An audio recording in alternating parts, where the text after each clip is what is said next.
ઉદાહરણ number 12 7 under route 5 7 ના છેદમાં under route 5 under route 2 plus 21 pi minus 2 એ અસમય સંખ્યાઓ છે કે નહીં તે ચકાસો. તો આપણે દશાંશ અભિવ્યક્તિ કેવી છે એના પરથી સંખ્યા સમય છે કે અસમય તે ચકાસી શકીએ. પણ અહીંયા દશાંશ અભિવ્યક્તિ આપણને આપેલી નથી, તો કઈ રીતે ખબર પડે કે સંખ્યા અસમય છે કે સમય છે? તો સૌથી પહેલા તો અંડર રૂટ વાળી સંખ્યા કે જેનું પૂર્ણ વર્ગ સંખ્યા નથી એ બધી અસમય સંખ્યા કહેવાય. અને કોઈ પણ અસમય સંખ્યા નો તમે સમય સંખ્યા સાથે ગુણાકાર કરો તો જે પરિણામ મળે એ સંખ્યા પણ અસમય સંખ્યા છે. કોઈ પણ સમય સંખ્યાનો અસમય સંખ્યા વડે ભાગાકાર કરતા જે પરિણામ મળે એ પણ અસમય સંખ્યા હોય. અસમય સંખ્યાનો સમય સંખ્યા સાથે સરવાળો કરતા મળતું પરિણામ પણ અસમય સંખ્યા હોય. અને અસમય સંખ્યાની સમય સંખ્યા સાથે બાદબાકી કરતા પણ આપણને અસમય સંખ્યા મળે. તો પહેલું જોઈએ 7 અંડર રૂટ 5. તો અંડર રૂટ 5 અસમય સંખ્યા છે. અસમય સંખ્યાનો સમય સંખ્યા સાથે ગુણાકાર એટલે અસમય સંખ્યા જ મળે આપણને.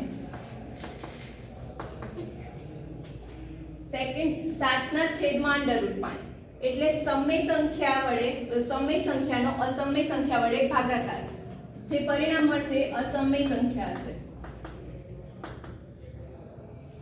બીજું under route 2 plus under route 21 અસમય સંખ્યાનો સમય સંખ્યા સાથે સરવાળો કરતા પણ અસમય સંખ્યા મળે. પાઈ માઇનસ 2 આપણે જાણીએ છીએ કે પાઈ અસમય સંખ્યા છે, તો અસમય સંખ્યામાંથી સમય સંખ્યા બાદ કરતા પણ આપણને અસમય સંખ્યા જ મળશે. માટે આપેલી તમામ સંખ્યાઓ અસમય સંખ્યા છે. ઉદાહરણ નંબર 13 જોઈએ. તો 2 under route 2 plus 5 under route 3 અને under route 2 minus 3 under route 3 નો સરવાળો કરો.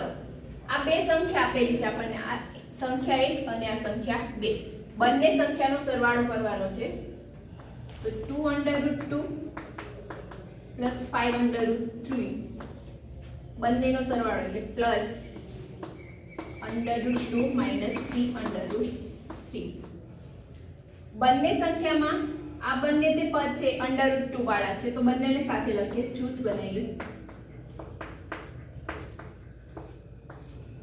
Plus 5 under route 3 minus 3 under route 3 બંને અંડર રૂટ 3 વાળા પદ છે.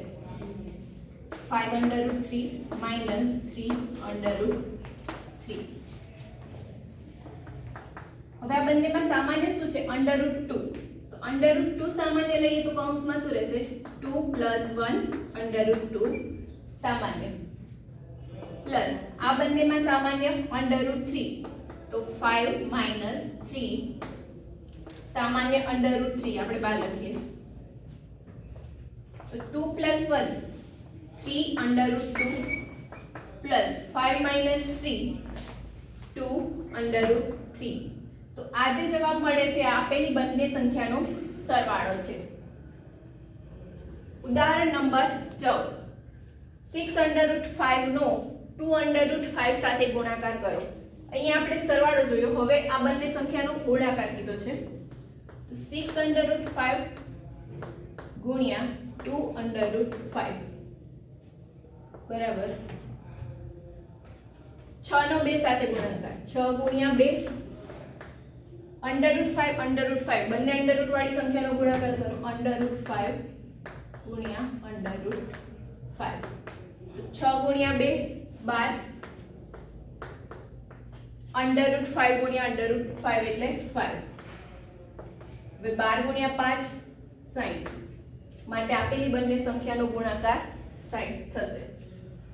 ઉદાહરણ નંબર 15 8 અંડર રૂટ 15 નો 2 અંડર રૂટ 3 વડે ભાગાકાર કરો. તો બે સંખ્યાનો ભાગાકાર કરવાનો છે. એક છે 8 અંડર રૂટ 15 ભાગ્યા 2 અંડર રૂટ 3. 8 ના અવયવો 4 ગુણ્યા 2 અંડર રૂટ 15 છેદમાં 2 અંડર રૂટ 3. 4 અંડર રૂટ 15 ના અવયવ હજી 5 ગુણ્યા 3 થશે છેદમાં √3. હવે 5 √3 છે, આપણે એને શું લખી શકીએ? √5 into √3. જવાબ શું આવશે? 4 √5. માટે બંને સંખ્યાનો ભાગાકાર કરતા જવાબ 4 √5 મળશે. હવે આપણે આગળ જોયું √2 √5 બધી અસમય સંખ્યાઓને સંખ્યા રેખા પર કઈ રીતે દર્શાવી શકાય એ તો આપણને આવડે, પણ √x એટલે કોઈ દશાંશ ચિહ્નવાળી સંખ્યા લઈએ જેમ કે 3.5, તો એ સંખ્યાને આપણે સંખ્યા રેખા પર દર્શાવીએ તો કઈ રીતે દર્શાવી શકાય? તો એના માટે સૌથી પહેલા AB બરાબર 3.5. આપણે x અહીંયા 3.5 લીધું છે. x બરાબર √x 3.5 થશે, એટલે x બરાબર 3.5 લીધું છે. બરાબર, x 3.5 લીધું છે, એટલે AB 3.5 સેન્ટીમીટરની લાઈન દોરીએ. એ પછી BC 1 સેન્ટીમીટરનું દોરો. AB 3.5 અને BC 1 સેન્ટીમીટર. હવે AC નું લંબ દ્વિભાજક દોરો, એટલે આપણને AC નું મધ્ય બિંદુ O મળશે. O ને કેન્દ્ર રાખી અર્ધવર્તુળ દોરો AC. O ને કેન્દ્ર રાખી અર્ધવર્તુળ AC દોરો. AC દોરાઈ ગયા પછી B ને લંબ દોરો, એટલે BD મળશે. અને જે BD નું માપ છે એ √x એટલે કે √3.5 મળશે. તો એના માટેની આપણે પાયથાગોરસ માટેની ચકાસણી કરીએ. તો AB નું માપ આપણે કેટલું લીધું છે? x. AB નું માપ x, BC 1 છે. તો માટે AC નું માપ શું થશે? x + 1.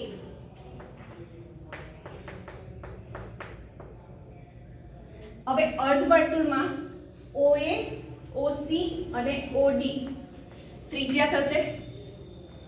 OA, OC અને OD વર્તુળની ત્રિજ્યા થશે.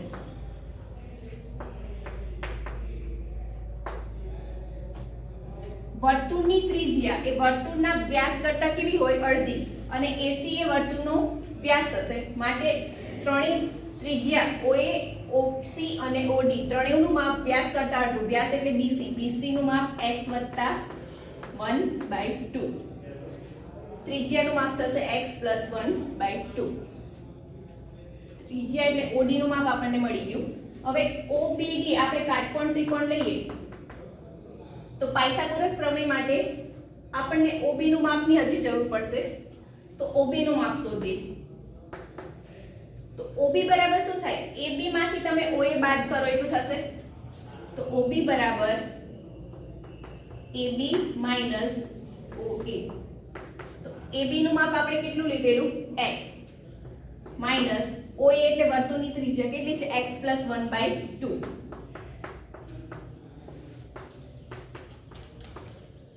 લસા લઈએ 2x - x - 1 છેદમાં 2, તો x - 1/2. આ મળ્યું આપણને OB નું માપ. હવે ત્રિકોણ OBD કાટકોણ ત્રિકોણ છે. ત્રિકોણ OBD કાટકોણ ત્રિકોણ છે અને ખૂણો B 90° છે. તો OD એ કર્ણ થશે. તો OD² = OB² + BD² પાયથાગોરસ પ્રમેય પરથી.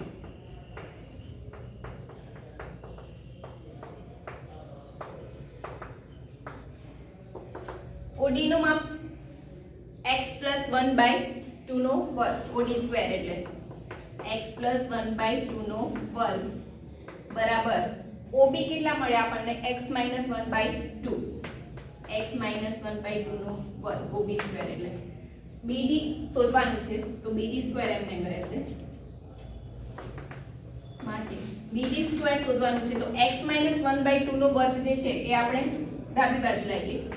x + 1/2 નો વર્ગ માઈનસ x - 1/2 નો વર્ગ બરાબર x + 1 ના વર્ગનું સૂત્ર x² + 2x + 1 છેદમાં 2 નો વર્ગ 4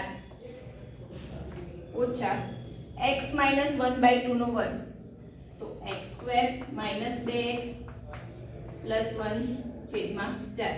બંનેના છેદ સરખા છે, છેદ સરખા છે એટલે અહીંયા માઇનસ પ્લસ માઇનસ નિશાની ચેન્જ થઈ જશે, વચ્ચે માઇનસ છે એટલે, અને 4 બંનેના છેદમાં આવશે. તો x square plus minus plus 1 minus 1, તો શું રહેશે? 2x વત્તા 2x એટલે 4x. માટે bd square is equal to 4x છેદમાં 4. 4 4 કેન્સલ. તો bd સ્ક્વેર બરાબર શું થયું? x. આપણે કિંમત bd ની જોઈએ છે, તો સ્ક્વેર દૂર કરીએ તો આ બાજુ શું લાગશે? Square root. માટે bd બરાબર √x. માટે આપણને bd નું માપ કેટલું મળ્યું? bd નું માપ કેટલું મળશે? √x. અહીંયા x ની કિંમત આપણે 3.5 લીધી, તો bd બરાબર કેટલું મળ્યું? √3.5. આ રીતે કોઈ પણ સંખ્યાને તમારે સંખ્યા રેખા પર દર્શાવવી હોય તો સેમ મેથડ થી દર્શાવી શકાય.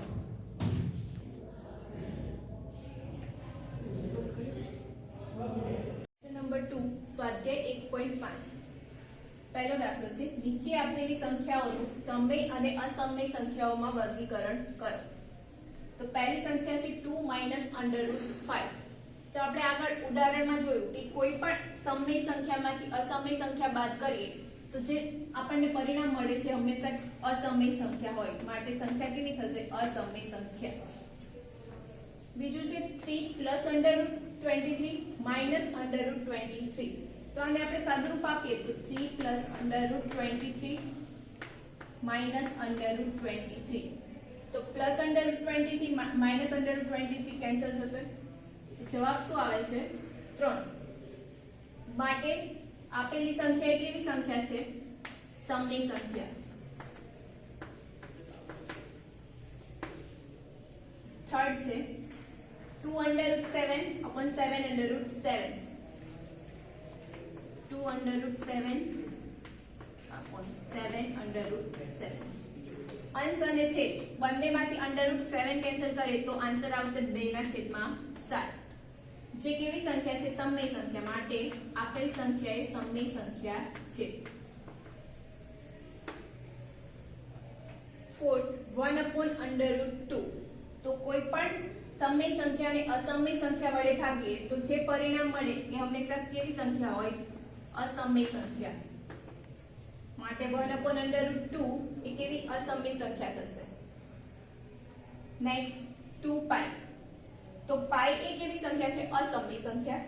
તો પાઈ એટલે અસમય સંખ્યાનો સમય સંખ્યા સાથે ગુણાકાર હંમેશા અસમય જ આવે.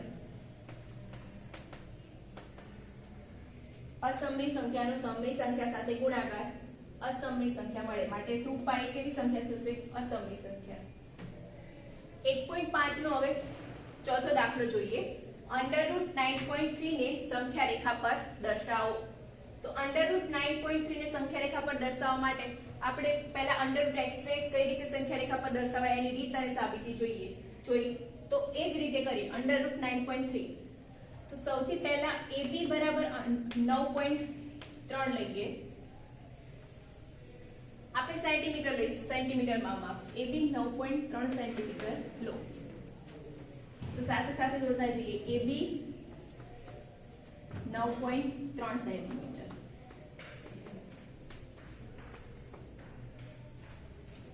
BC નું માપ કેટલું લીધેલું? 1 સેન્ટીમીટર. તો BC 1 સેન્ટીમીટર. ફરી AC નો લંબ દ્વિભાજક દોરવો છે. તો એના માટે AC નું કુલ માપ કેટલું થશે? 9.3 વત્તા 1 એટલે 10.3 થશે. તો AC નો લંબ દ્વિભાજક દોરવા માટે 10.3 ના અડધા કરતા વધારે એટલે તમે 6-7 સેન્ટીમીટર માપ લઈ શકો. 6, 7, 8, 10.3 ના અડધા કરતા વધારે કોઈ પણ માપ લઈ શકો. તો એટલું માપ લઈ સૌથી પહેલા A ને કેન્દ્ર રાખી ઉપરની સાઈડ અને નીચેની સાઈડ એક એક ચાપ દોરો. પછી C ને કેન્દ્ર રાખો, પરિકરની મદદથી ચાપ દોરો. બંને ચાપને જોડી દો.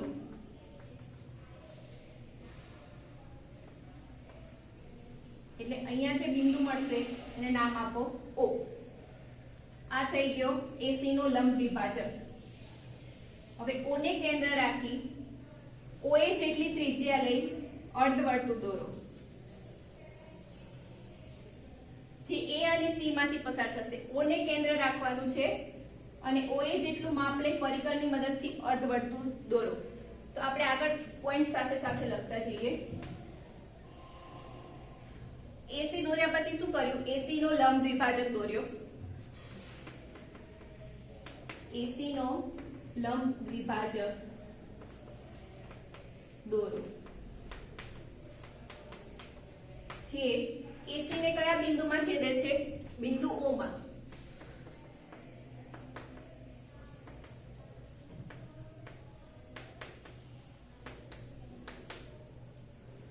લંબ દ્વિભાજક કઈ રીતે દોરવાનો? તો AC નું જે માપ છે એના અડધા કરતા વધારે માપ લઈ A ને કેન્દ્ર રાખી ઉપર અને નીચે ચાપ દોરવાનો. ફરી C ને કેન્દ્ર રાખો, ઉપરની સાઈડ અને નીચેની સાઈડ ચાપ દોરો. બંને ચાપ ને જોડી દો. AC ને જે લંબ દ્વિભાજક છેદે ત્યાં O નામ આપો. આ રીતે AC નું લંબ દ્વિભાજક મળી જશે. હવે બિંદુ B થી અર્ધવર્તુળ પર લંબ દોરો જેને નામ આપો D. બિંદુ B માંથી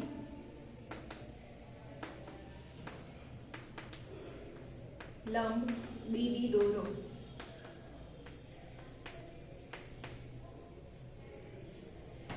આપણે આગળ જે સાબિતી જોઈ હતી √x વાળી, એ જ રીતે BD નું માપ શું થશે? √9.3. BD નું માપ કેટલું થશે? √9.3. હવે પરિકરની મદદથી BD જેટલું માપ લો. B ને કેન્દ્ર રાખી ચાપ દોરો. BD જેટલું માપ લઈ B ને કેન્દ્ર રાખી સંખ્યા રેખા પર ચાપ દોરો. અહીંયા જે માપ આવશે એ √9.3. B ને આપણે 0 કન્સિડર કરીએ તો B આને નામ આપે K. BK જે છે અંતર એ √9.3 થશે. પોઈન્ટ્સમાં જોઈએ. બિંદુ B માંથી લંબ BD દોરો. આથી BD બરાબર √9.3 થશે. એના પછી શું કર્યું? BD જેટલું માપ લઈ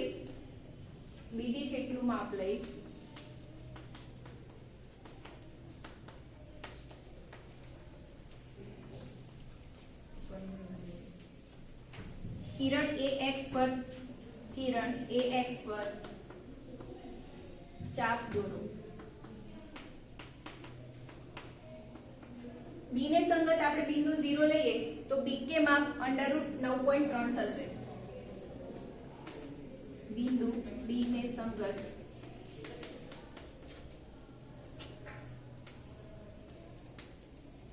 લઈએ તો BK બરાબર √9.3 થશે.